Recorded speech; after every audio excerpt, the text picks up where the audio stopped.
सुनो सिद्धार्थ कथा।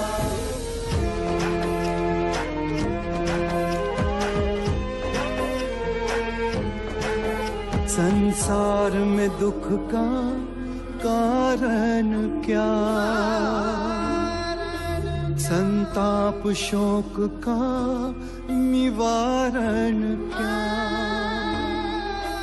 संसार में दुख का कारण क्या, संताप शोक का निवारण क्या।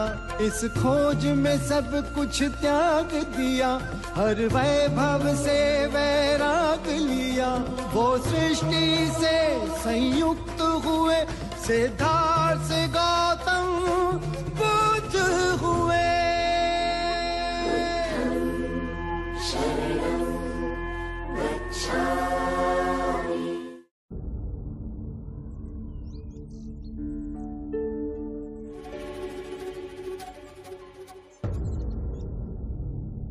क्या हुआ केदार, तुम सहसा रुक क्यों गए? गुरुदेव, इस गांव में भिक्षा मांगने नहीं जा सकता। केदार, अब तुम एक भिक्षु हो, और भिक्षु हर विरोधाभास से ऊपर होता है। वो ये तय नहीं करता कि जो जीवन में आ रहा है वो उसे स्वीकार्य है या नहीं। अपितु लोगों में रहकर स्थिर और शांत जीवन में जो भी आता है वो उसे स्वीकार करता है। ये बीता हुआ कल है, इसे मैं छोड़ आया हूं। केदार, बीत गई वो बात गई। अब तुम्हारा पुनर्जन्म एक भिक्षु के रूप में हुआ है। भूतकाल से निर्भीक हो जाओ। अब तुम्हारा जीवन इस समय इसी दिशा में है।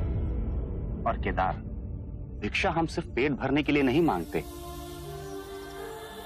बल्कि साधारण लोगों के रूपांतरण का ये शुभ अवसर हमारे पास आता है। हाँ, ओम भगवते भिक्षाम देहि।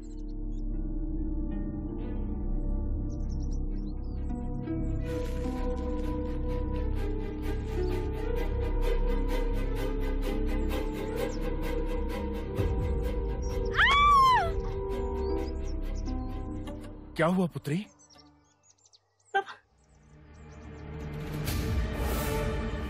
तुम कपटी, निर्लज्ज, तेरा साहस कैसे हुआ केदार? तेरी हिम्मत कैसे हुई इस गांव में आने की? आज मैं तेरे टुकड़े टुकड़े कर दूंगा केदार। ये आप क्या कर रहे हैं? ये एक भिक्षु है। भिक्षु नहीं है ये, मेरी बेटी का फूटा हुआ भाग्य है ये। गत वर्ष इसने मेरी पुत्री से विवाह किया और अब भिक्षु बन गया। भिक्षु बने ये और सारी मुसीबतें सहन करे मेरी पुत्री। इसके माँ बाप ने सारे दोष मेरी पुत्री पर मढ़ दिए और यहाँ मरने छोड़ गए। नाश कर दिया इसने मेरी पुत्री का जीवन। तुझे अगर भिक्षु ही बनना था तो विवाह क्यों किया? जब मैंने विवाह किया मुझे मुक्ति के मार्ग की कोई जानकारी नहीं थी। जीवन के दुखों से मुक्ति पाना चाहता हूँ, शांति चाहता हूँ। फिर मुझे बुद्ध के उपदेश सुनने का सुअवसर मिला और मेरे गुरुदेव ने मुझे भिक्षुक बनाकर दीक्षा दी। तो इसने तेरी बुद्धि भ्रष्ट की या सद्बुद्धि? मैं तेरी बातों में नहीं आने वाला। तू अपने उत्तरदायित्व से भाग खड़ा हुआ भगोड़े, डरपोक। तुझे वो दुखदाई लगने लगी। संसार छोड़ा इसने, सुखों का त्याग किया इसने।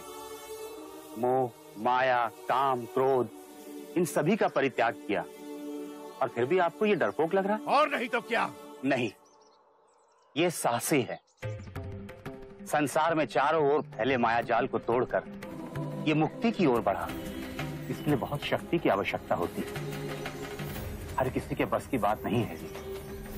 आप अपने क्रोध को शांत कीजिए और विचारिए, यदि ये आपकी पुत्री के साथ रहता तो उसे हमेशा दुख ही देता। कम से कम आपकी पुत्री को उन दुखों से तो मुक्ति मिली। ये सब उल्टी सीधी बातें तुमने इसे सिखाई है। नहीं छोड़ूंगा तुम्हें। अरे ये क्या कर रहे हैं? ये मोगराना है।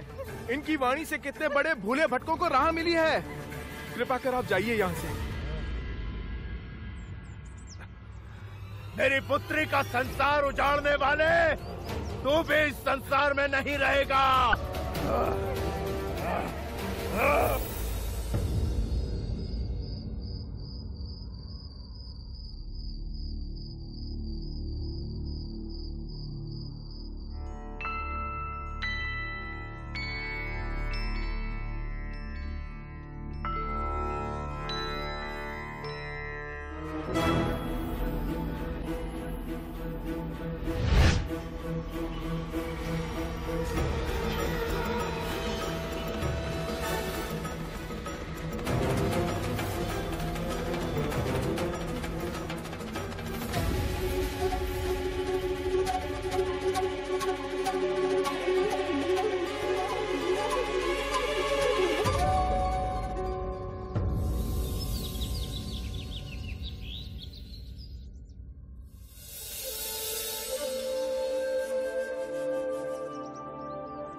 लाइए बुद्ध, आप हर दिन भिक्षाटन करने जाते हैं, हर दिन उपदेश देते हैं।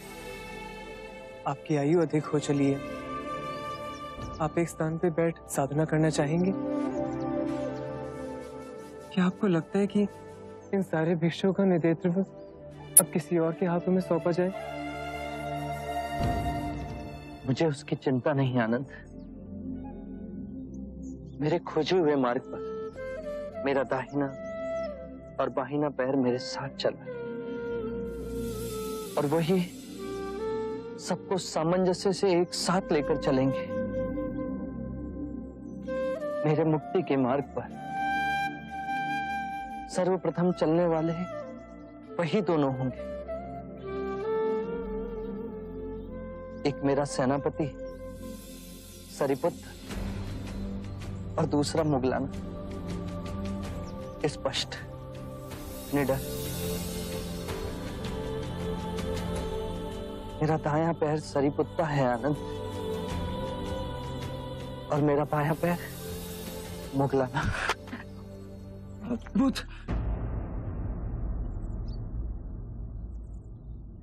आराम से बुद्ध।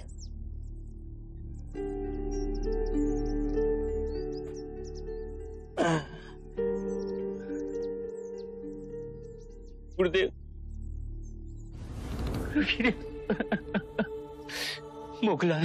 मुगलाना हमारे बीच में नहीं रहे गुरुदेव।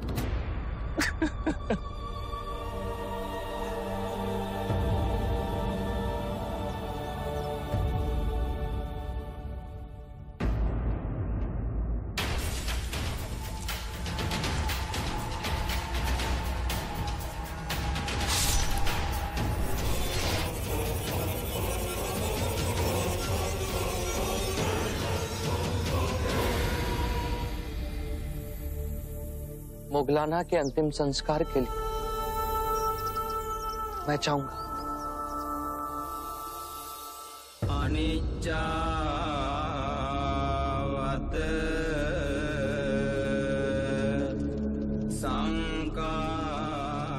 मुगलाना ने संघ की बहुत सेवा की,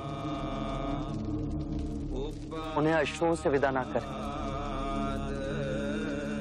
मुगलाना इस ज्वाला के समान निडर थे, साहसी और स्पष्ट वक्ता थे। मुगलाना के जीवन से आप सभी को प्रेरणा मिलेगी। मुगलाना जैसे ज्ञानी कभी नहीं मरते, अपितु एक ऊर्जावान सदैव हमारे साथ रहते हैं। मुगलाना की अस्थियों पर एक स्तूप बनाया जाएगा, जिससे आने वाले काल में भी उनकी स्मृति अमिट रहे।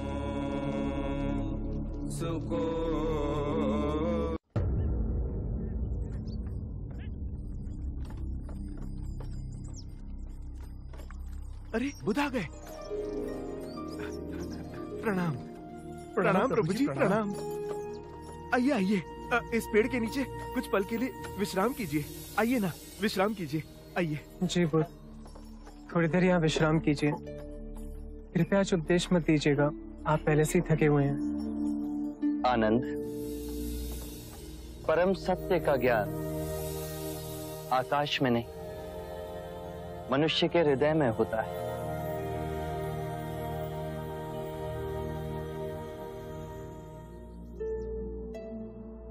क्या आप सभी पंचशील का पालन करते हैं? हाँ। तो आज हम सब मिलकर एक प्रण लेते हैं कि अपनों से छोटों से हम निर्मलता का व्यवहार रखेंगे। अपनों से जो वृद्ध हैं उनसे दया का भाव रखेंगे। जो प्रयत्नशील हैं उनसे सहानुभूति का भाव रखेंगे। और जो निर्बल है, चाहे वो बुरा ही क्यों ना हो, उससे उदारता का भाव रखेंगे। ध्यान रहे, हमारे जीवन में कभी ना कभी ये सभी दशाएं आती हैं। प्रभु, कभी कभी हम ना चाहते हुए भी नीच व्यवहार और प्रवृत्ति में वापस गिर जाते हैं। यदि ये भाव आपके अंतर में आया और फिर भी आप नीच प्रवृत्तियों में गिरे, तो स्वयं ही संभल जाएंगे। जो हम हैं वो केवल विचारों के कारण ही हैं। यदि हम बुरा सोचेंगे तो हमारे कर्म भी बुरे बनेंगे और दुख हमारे जीवन में छाया की तरह चलेगा।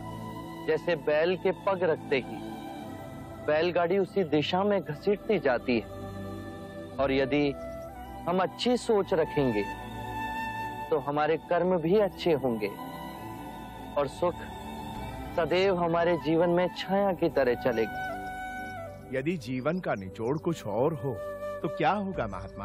अंत में 3 बातें ही महत्वपूर्ण हैं।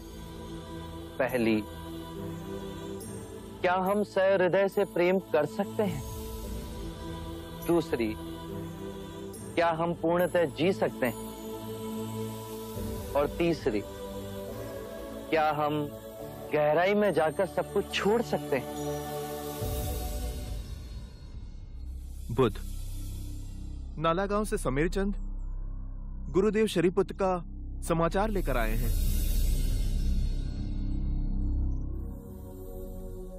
हम सभी के जीवन का लक्ष्य है जीवन के लक्ष्य को ढूंढना, और वो मार्ग मिलते ही उसके लिए पूर्ण हृदय और आत्मा से स्वयं को समर्पित कर देना।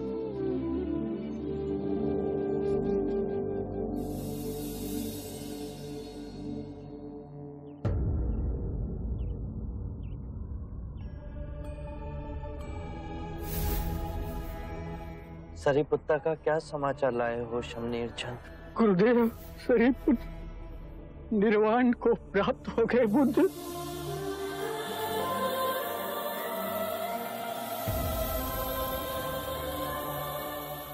नाला पहुंचकर गुरुदेव अपनी माता की सेवा में दिन रात लगे रहे, किंतु उनकी माता का देहांत हो गया।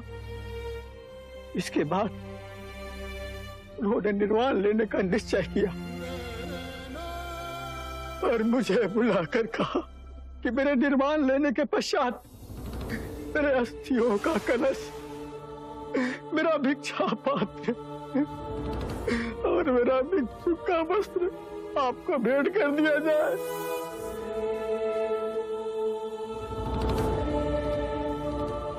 गुरुदेव सारीपुत्रा ने मुझसे कहा था कि बुद्ध संसार छोड़ेंगे उसके पहले मैं ही अपने प्राण त्याग दूंगा।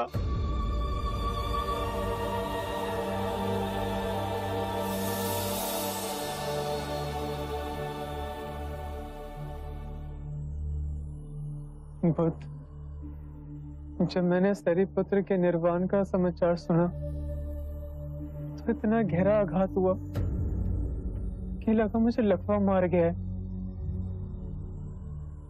मेरे मन में धुआं सा भर गया। इतनी गहन क्षति पहुंची। आनंद, क्या सरीपुत्र अपनी मृत्यु के साथ तुम्हारे नीति वचन, तुम्हारा ज्ञान, तुम्हारी समझ, तुम्हारा ध्यान, तुम्हारी स्वतंत्रता सब कुछ ले गए? नहीं बुद्ध, ऐसा नहीं। जब सरिपुत्र जीवित थे तो वो धर्म को पूर्णतः जिए। उन्होंने सब भिक्षुओं को दिशा दिखाई, सिखाया, प्रोत्साहन दिया। अब मोगलाना और सरिपुत्र के जाने के पश्चात पूरा संग सूना हो गया। आप दिखाते नहीं, पर अंतर से कैसे दुखी ना होंगे? तुम भूल गए आनंद। याद है मैंने तुमसे कहा था, चंद के साथ मृत्यु छाया के समान आती है। जो मिले हैं वो बिछड़ेंगे। सभी धर्म नश्वर हैं, उनसे लगाव मत रखना। जन्म, मृत्यु, अस्त होना, उदय होना, इन सब से तुम्हें ऊपर उठना है। सरिपुत्र एक महान शाखा के समान थे। उन्होंने पूर्ण कर्तव्यनिष्ठ हो संपूर्ण वृक्ष का पोषण किया। वो शाखा उस वृक्ष से अभी भी जुड़ी है। वो वृक्ष भिक्षुओं का संघ, जो परम ज्ञान को साध रहा, छन छन में बांट रहा है। आनंद, अपनी आंखें खोलोगे तो पाओगे सरिपुत्र इन वृक्षों में, चांद में, उन मनुष्यों में जिसे उन्होंने शिक्षा दी है। तथागत में जिस राह वो गए हैं उसके कण कण में जीवांत हैं। ये मत सोचो कि सरिपुत्र हमें छोड़कर चले गए।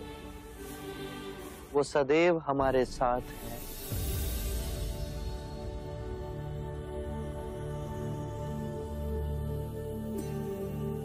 मेरे प्रिय भिक्षुओं, सरिपुत्र निर्वाण को प्राप्त हुए। आज मैं तुम सबसे कहता हूं, अपो दीपो भवे। अपना दीपक स्वयं बन। स्वयं पर विजय प्राप्त करना असंख्य युद्धों पर विजय प्राप्त करने से कहीं अधिक है। और वो विजय सिर्फ तुम्हारी है, उसे तुमसे कोई नहीं छीन सकता। ना देवता, ना दैत्य, ना स्वर्ग, ना ही नरक।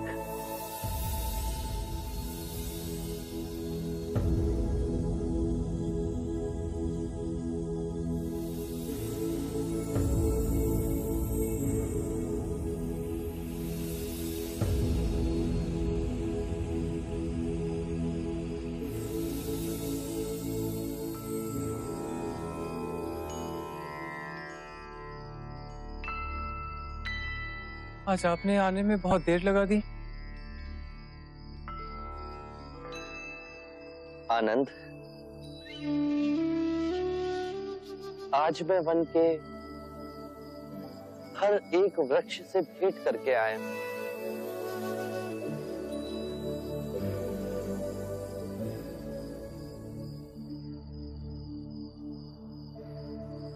हर एक वृक्ष में मैंने सरिपुत्र की छवि को देखा।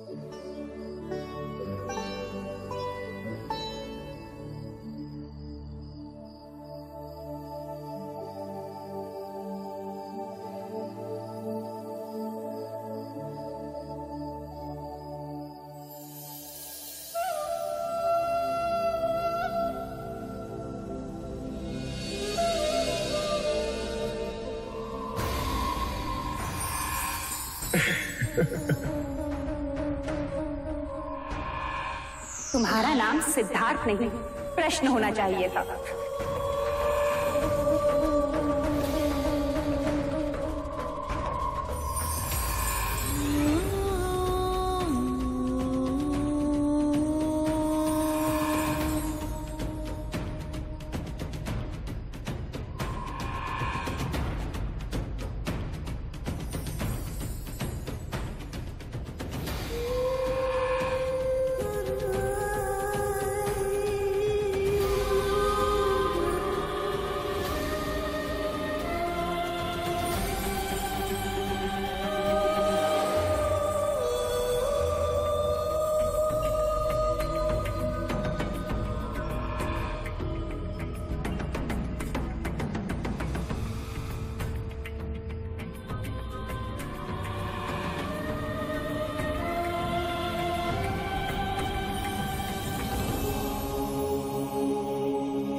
इस विशाल गगन में क्या देखते हैं बुद्ध?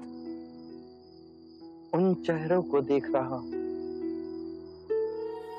जो इस प्रकृति में विलीन हो गए, समा गए अनंत की गोद में।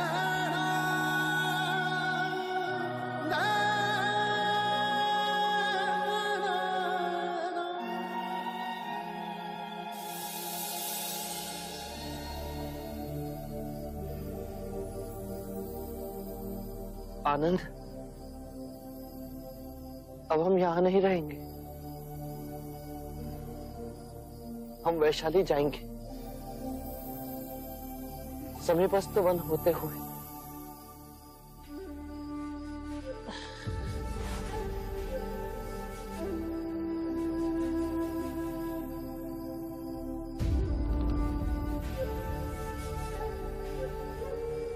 दायां और बायां पैर खोने पे भी आपके समान सामंजस्य से चलने वाला कोई ना होगा बुद्ध। मोगलाना और सरीपुत का विराम सह नहीं पा रहे। आप पे क्या बीत रही होगी जो हमसे अधिक करुणामयी, कोमल और पवित्र है।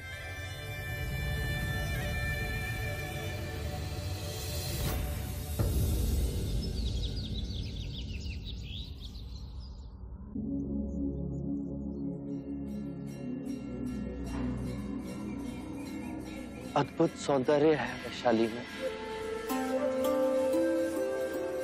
यहाँ के मंदिर भी अभूतपूर्व सुंदरता से चमकते हैं। आनंद, मैं कुछ देर चपला मंदिर में विश्राम कर लेता हूँ।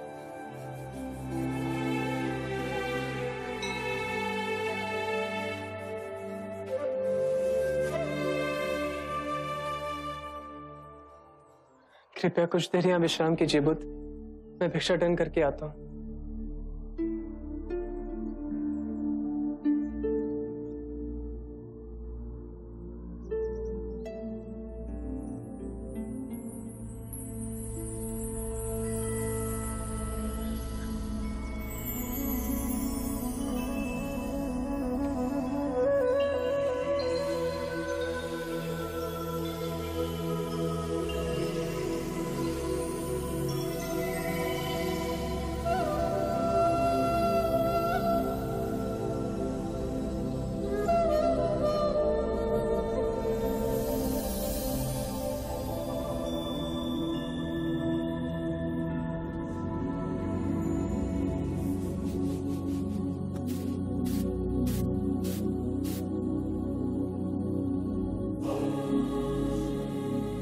पंछी इतने चुप क्यों हो गए?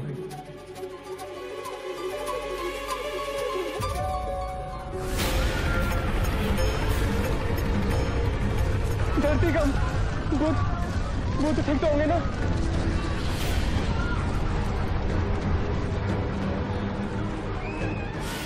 आपको कुछ हुआ तो नहीं? अचानक पंछियों का कलरव शांत हो गया और एक अजीब सी चुप्पी हर ओर छा गई, और फिर धरती बुरी तरह से कंपित हुई। बुद्ध, ये किसी भयंकर प्रलय का संकेत तो नहीं?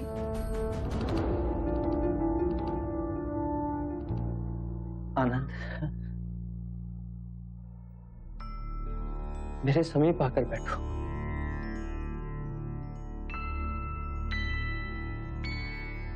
कहिए तथागत। आनंद,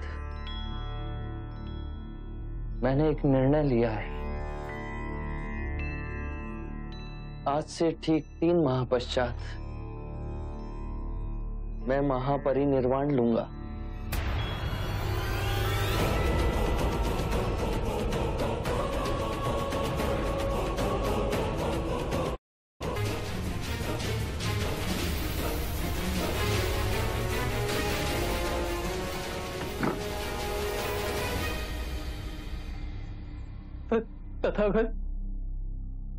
तथागत क्या कहा आपने?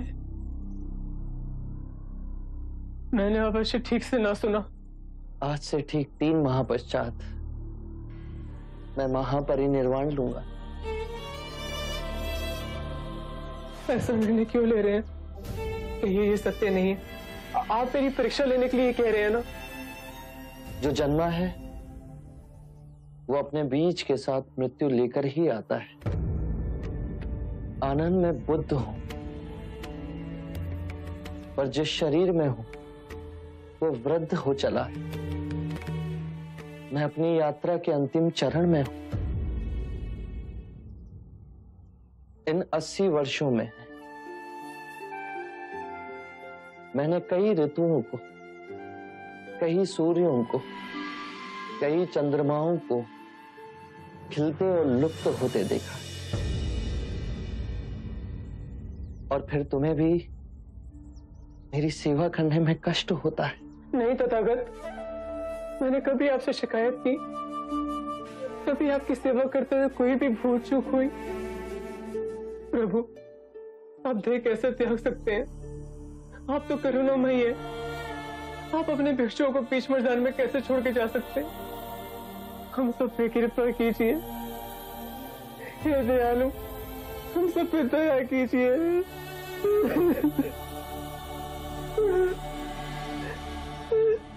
आनंद, मेरी ओर देखो।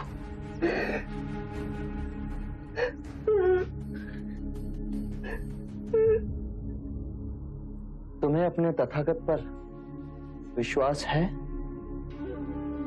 तो फिर यही समझ लो कि जो मेरा निर्णय है वो समय के अनुकूल है। मैं 3 माह पश्चात अपना ये देह त्याग दूंगा। अपने अश्रु पहुंचो आनंद,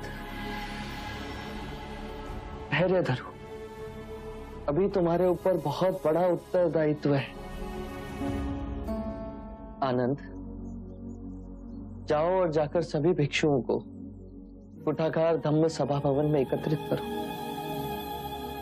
मैं अपना अंतिम उपदेश वहीं दूंगा। मुझसे नहीं होगा बुद्ध, मैं हार गया, मैं हार गया बुद्ध। जीवन में सबसे बड़ी हार अपनी संभावना से मुख मोड़ना। तुम अभी जानते नहीं कि तुम क्या सह सकते हो। इस पद पे आप हमें छोड़ के चले जाएंगे? आनंद, तुम इस पद पर तब तक नहीं चल सकते जब तक तुम स्वयं वो पथ ना बन जाओ।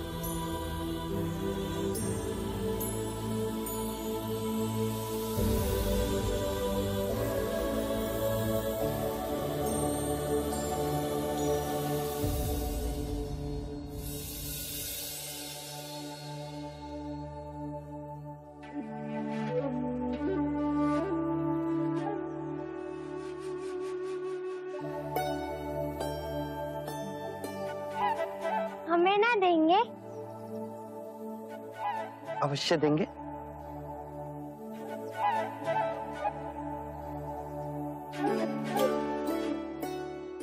आज फिर आपने भिक्षा में मिला हुआ सब कुछ बांट दिया। इन बच्चों को खाते देख मेरा पेट भर गया आनंद। गुरुदेव, आसपास के सारे भिक्षु और भिक्षुणियां महावन के कुठागर सभा भवन में एकत्रित हो रहे हैं। आप चलेंगे वहां?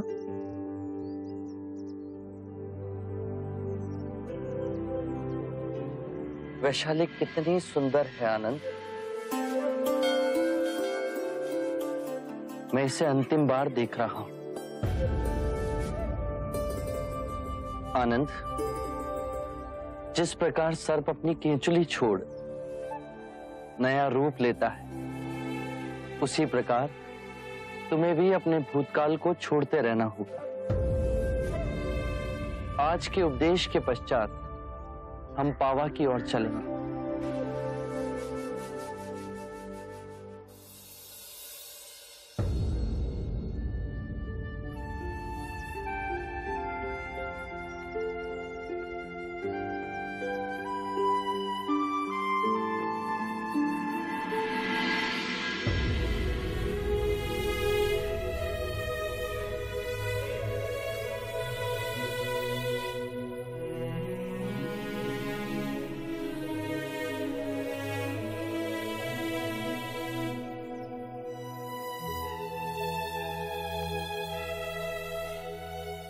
जो भी सद्धर्म के मार्ग से जुड़ना चाहे उसके लिए हमारे संघ के द्वार खुले हैं।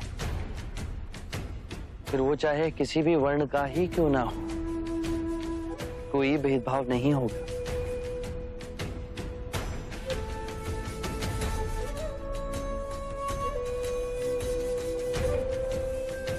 विशाल नदी की एक अकेली धार बन मैं बह चला था।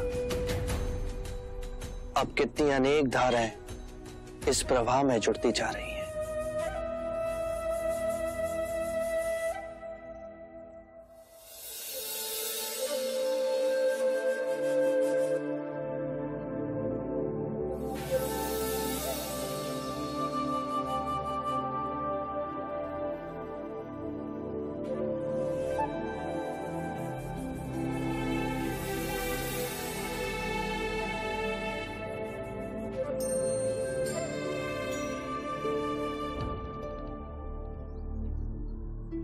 भगिनी, क्या ये सत्य है कि 3 माह पश्चात बुद्ध वहां परिनिर्वाण लेंगे?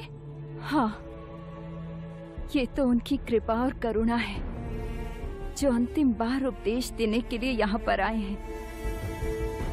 बुद्ध के जाने के बाद हमारा जीवन कैसे बीतेगा, ये सोचकर भी मैं कहाँ फूटती हूँ। आज मैं देख पा रहा हूं कि कैसे एक एक बूंद मिलकर सागर बनता है। 3 सत्य हैं जिन्हें आपको जन जन तक पहुंचाना है। उदार हृदय, दयालु वचन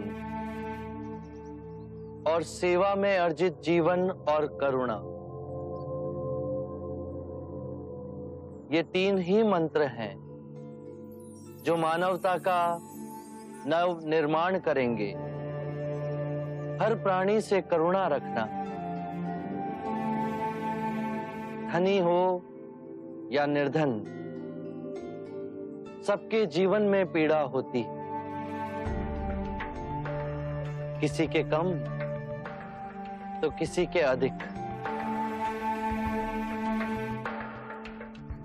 मेरे प्रिय भिक्षुओं और भिक्षुनियों, मैंने आज तक जो भी आप सबको सिखाया है उसका ध्यान पूर्वक अध्ययन करना, उसे अनुभव करना, सतत अभ्यास करना, स्वयं जांचना और परखना, उसके बाद ही मानवता में बांटना। परम सत्य का ज्ञान आने वाली पीढ़ियों तक पहुंचे, इसका बीड़ा आज आप सभी ने उठाया है। किसी भी बात पर सहजता से विश्वास मत करना, चाहे वो मेरे ही कहे हुए वचन ही क्यों ना हो, जब तक वो तुम्हारे विवेक और तुम्हारी व्यवहारिक बुद्धि से मेल ना खाएं।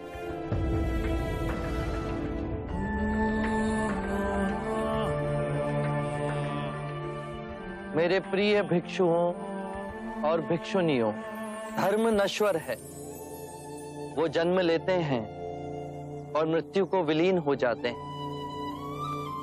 हर क्षण मुक्ति के लिए प्रयास करना। आज से 3 माह पश्चात मैं महापरिनिर्वाण लूंगा।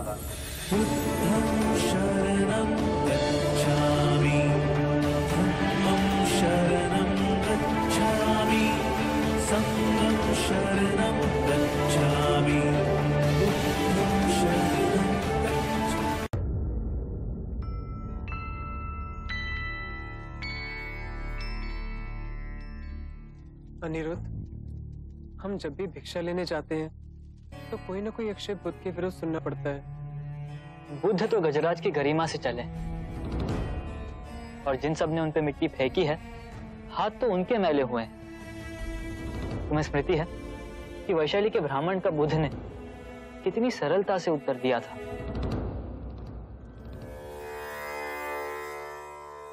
आप विरोधाभास की बात करते हैं। आप पुनर्जन्मों को मानते हैं परंतु आत्मा को नाकारते हैं। यदि आत्मा ही ना होगी तो पुनर्जन्म कैसे होगा? सत्य कहा आपने, किंतु इसमें कोई विरोधाभास नहीं। आत्मा के बिना पुनर्जन्म हो सकता है। कैसे? आपने आम का फल देखा है? यदि उसकी गुठली को हम धरती में गाड़ दें तो वो पुनः आम का वृक्ष बन जाती है, जिसपे कई आम आते हैं। तो ये आम का पुनर्जन्म हुआ ना? आप निराशावादी हैं। हे आर्य, आपका प्रथम सत्य ये है, सर्वम दुखम दुखम, सब दुख है, जन्म दुख है, मरण दुख है, जीवन दुखों से भरा हुआ है। ये निराशावाद नहीं है तो क्या है? सत्य कहा आपने, किंतु प्रथम आर्यक सत्य के पश्चात मैंने दूसरे आर्यक सत्य में कहा दुख का अंत है। दुख के अंत की बात करने के लिए मैंने दुख की प्रथम बात की। जो मार्ग दुख कैसे दूर किया जाए उसके बारे में बताता हूं। वो मार्ग निराशावादी कैसे हो सकता है? आप संसार को तोड़ने आए हैं, आप युवाओं को भिक्षु बनाते हैं। मैं संसार को तोड़ता नहीं, अपितु संसार के मिथ्य सुख को छोड़ जीवन के स्रोत तक चलने के लिए कहता हूं। इस पथ पर चलने के लिए बहुत शक्ति चाहिए। इस पर केवल महावीर ही चल सकते हैं। इस अथाह संसार में हाथ में भिक्षा पात्र लिए हर क्षण में स्वयं को केंद्रित करना नग्न तलवार की तेज धार पर चलने के समान। यदि कोई पुत्र जागा हुआ ना हो तो वो संभवतः परिवार का कल्याण कर सकता है, परंतु गहरी क्षति पहुंचाने की संभावना अधिक होती है। उसी प्रकार भिक्षु संपूर्ण संसार को अपना परिवार समझते हैं। एक जागा हुआ भिक्षु संपूर्ण संसार का कल्याण ही करेगा। ये सत्य है।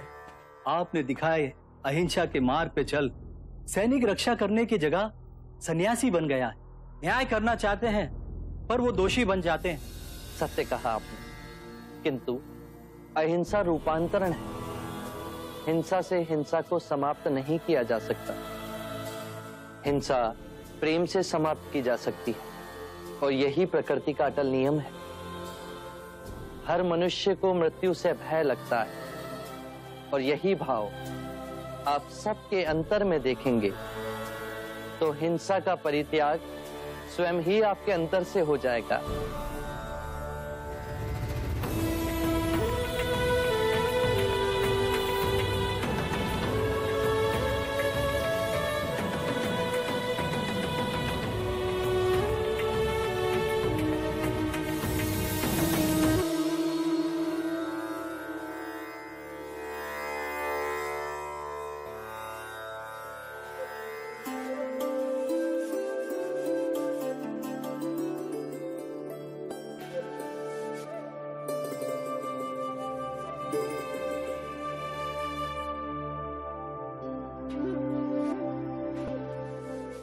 तथागत, आप जानते मुझे इस समय क्या स्मरण हो रहा है?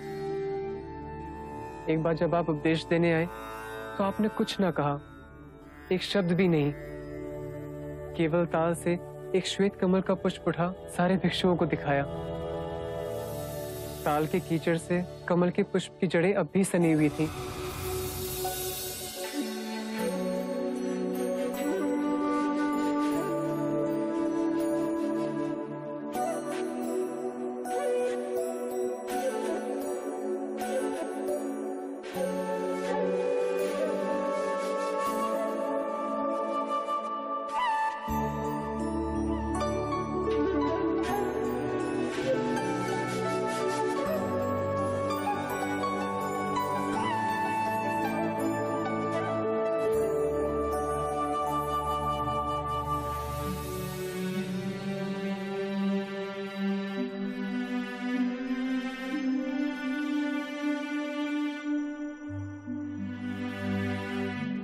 उसे पुष्प सूत्र कहा गया। हम तो कुछ न समझ पाए, पर महाकश्यप वो आपका संदेश समझ गए। जो शब्दों से कहा जा सकता था वो मैंने भिक्षुओं से कह दिया, और जो शब्दों से नहीं कहा जा सकता था वो मैंने महाकश्यप को सौंप दिया। आनंद, यदि खिले फूलों का चमत्कार ध्यान में अपनी मन की आंखों से देख लिया तो पूरा जीवन रूपांतरित हो जाएगा। और समझाइए मुनिवर। उस श्वेत कमल के पुष्प ने अपने जीवन की यात्रा का आरंभ पानी के अंतर से किया, फिर वो उगा और बढ़ा और फिर जल के ऊपर आ स्वतंत्र हो उठा। उसी प्रकार मैंने भी इस संसार से उठ परम सत्य के ज्ञान को प्राप्त किया। आनंद, हमें पावा की ओर प्रस्थान करना है। हमारे सांसारिक भिक्षु चंद ने हमें भोजन के लिए आमंत्रित किया है। हमें जाते जाते उसकी भी इच्छा पूर्ण करनी है।